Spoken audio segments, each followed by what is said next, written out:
I actually entered into a marriage because I was too scared to tell the person that I wasn't in love with them. Yeah. Because I felt like they were feeling that way toward me.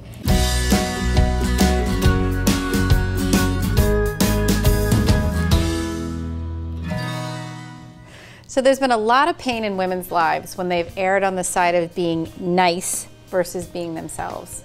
How can we help girls and women to get out of this kind of bad habit? Love this question because I feel as though that many girls, and I think culturally, but also just we're wired to be nurturers. We're wired to be caregivers. I see it between kids, you know, little boys and little girls. And so when we get into that adult phase, we tend to over-nurture, we tend to over-give. And it could really become a very rocky situation in a relationship when you attract a caretaker and not a caregiver. There should be a healthy balance between a caretaker and a caregiver. Each person should play that role in the relationship. But sometimes women can tend to be the caregiver and then put her needs aside for somebody else. And that becomes a real problem, and it can really, in terms of attracting the wrong person, the wrong mate, as well as having an unhealthy marriage. Well, you know, and staying focused, which is, I think, a real issue for everybody, particularly for women today, with their busy life, we're being distracted. And for women particularly, this thing about being nice really causes you to be distracted from what you need, from what makes you happy. Somebody says, "Oh, can you do this for us and this for us?" And you suddenly go, "Well, I'd like to do that, but I can't because I'd like to go take a hot bath."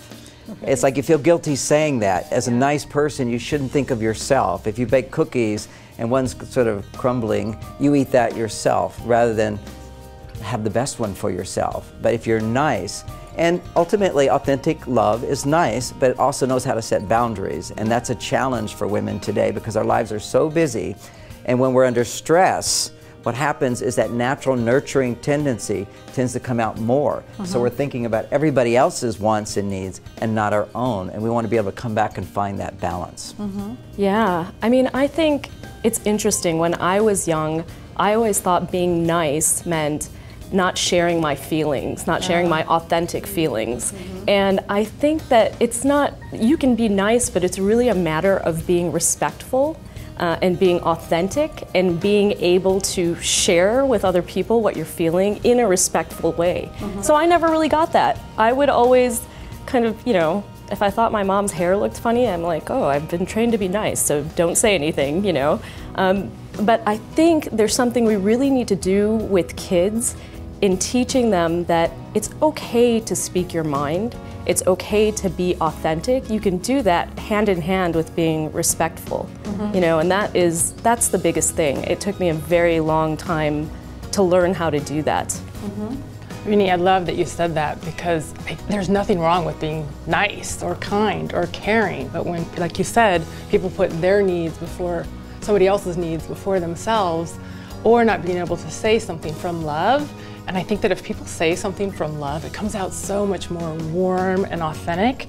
And I deal a lot with singles, so they're, oh, I can't say that to that person, or oh, I can't be honest with them, or I can't say if something's bothering me. Why not? Like, what's happened with that? Why not? Don't they deserve that honesty? That's the thing. I mean, I actually entered into a marriage because I was too scared to tell the person that I wasn't in love with them. Because I felt like they were feeling that way toward me. And didn't that other person deserve that honesty? You know, I think we all deserve it. I see that a lot in my divorce coaching practice, where there is just that the woman goes into the marriage not, you know, she's pleasing her mother or pleasing her father or pleasing some kind of other than, you know, or pleasing her boyfriend or her fiance. And there is some love there. They always go into it with the best intentions, but it's that red flag, that inner voice, that is somewhat overly quieted. And I talk a lot about that I call it the mean girl voice. And when you don't have respected boundaries for yourself, and if you're overly nice, that mean girl voice takes on that whole, it can have a field day in what you're saying to yourself. So this question about girls being nice and teaching them to be nice, it sounds like it's pretty critical so that we create more of a world where there's balance between being male, being female, getting our needs met, and that is the work that all of us have to do with our clients each and every day.